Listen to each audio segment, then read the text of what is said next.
할렐루야, 좋은 아침입니다. 하나님께서 우리의 삶을 다스리시고 통치하십니다.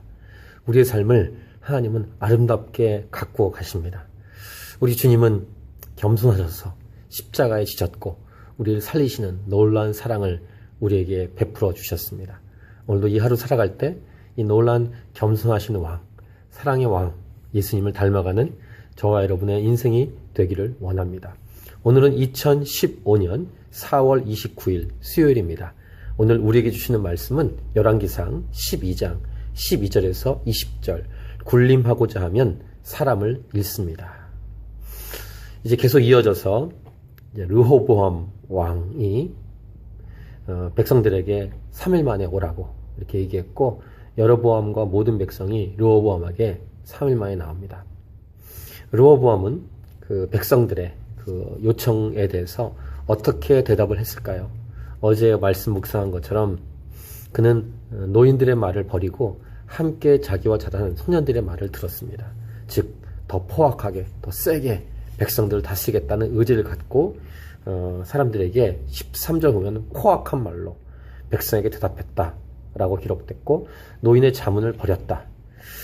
그리고 어린 사람들의 자문을 따라서 너희의 멍에를 우리 아버지가 무겁겠지만 난 더욱 무겁게 할 것이고, 내 아버지는 채찍으로 너희를 징계했지만 나는 전갈 채찍으로 너희를 징계하리라. 이렇게 대답을 했죠.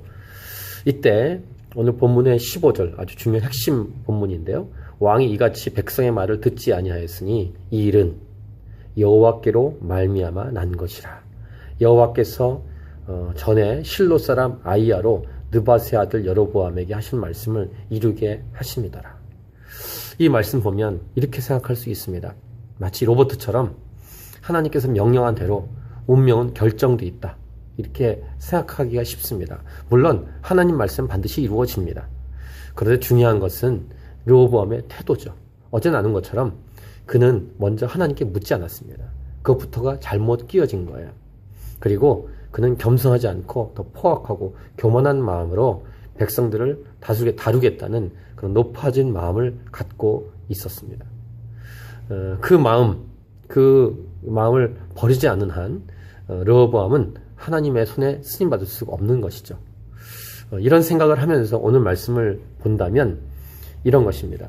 여호와께로 말미암아 난 것은 분명합니다. 근데 중요한 것은 모든 것의 원인은 솔로몬 때부터 보면 하나님 말씀에 순종하지 않고 주의 뜻대로 행하지 않았다라는 것에 원인이 있는 것입니다.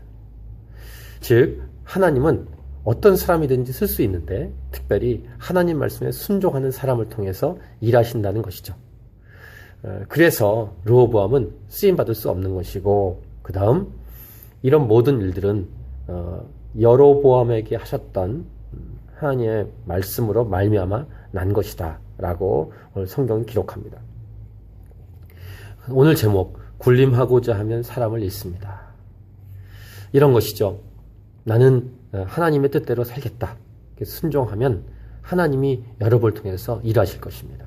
근데 자기 마음대로 하면 하나님은 나를 통해서, 우리를 통해서 일하지 않으시고 순종하는 사람을 통해서 일하신다는 거예요. 이것이 하나님의 뜻입니다. 그래서 오늘 이 말씀을 통해서 우리가 받을 교훈은 무엇입니까? 어제 말씀하고 동일하게 더 겸손하게, 더 낮추어서, 그 다음 무엇보다 하나님 말씀을 듣고 하나님께 묻고 그 말씀에 순종하며 살아가려고 하는 태도, 이것이 가장 중요합니다. 어쨌든 이런 르호보암의 교만한 마음은 이 나라가 반쪽으로 잘라지는, 분열되는 그런 것에 결정적인 이유가 됩니다.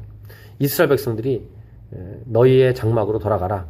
다윗이여 이제 너는 네 집이나 돌아보라 하면서 각기 장막으로 돌아가는 것으로 끝나고, 유다 백성들만 르호보암 밑으로 가는 이런 남유다 왕국과 북이스라엘에 갈라진 그런 안타까운 모습을 보여주고, 이런 극렬한 분열은 르호보암 왕이 역군의 감독인 아도람을 보냈더니 이들을 이스라엘이 돌로 쳐 죽입니다. 그리고 르호보암 왕은 급히 술에 올라서 예루살렘으로 도망갑니다. 이렇게 안타까운 마음, 안타까운 모습을 보여주면서 이에 이스라엘이 다윗의 집을 배반하여 오늘까지 이르렀더라 라고 기록하면서 분열 왕국의 이 모습을 오늘 본문에서 보여주고 있습니다. 좀 더 묵상해 보면 하나님 말씀대로 순종하지 않을 때 분열이 온다는 사실을 알 수 있고, 진정한 연합, 하나됨은 하나님 말씀에 순종할 때 온다는 것입니다. 순종은 앞에서 말씀드린 것처럼 겸손과 짝을 이룹니다. 교만하면 순종하지 않죠. 자기 멋대로 합니다. 자기 멋대로 한다는 것은 죄악의 구렁텅이에서 산다는 것입니다. 하나님 말씀에 순종하는 것, 겸손할 때, 그때 놀라운 하나님의 역사와 사건이 일어나는 것입니다. 저희는 남북이 분열된 나라의 나라 사람입니다. 한국 사람, 한국 민족.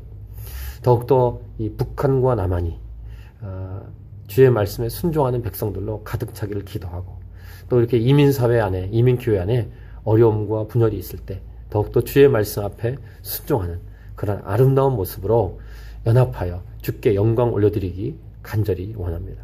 오늘 이 하루도 주의 말씀 묵상하지 않습니까?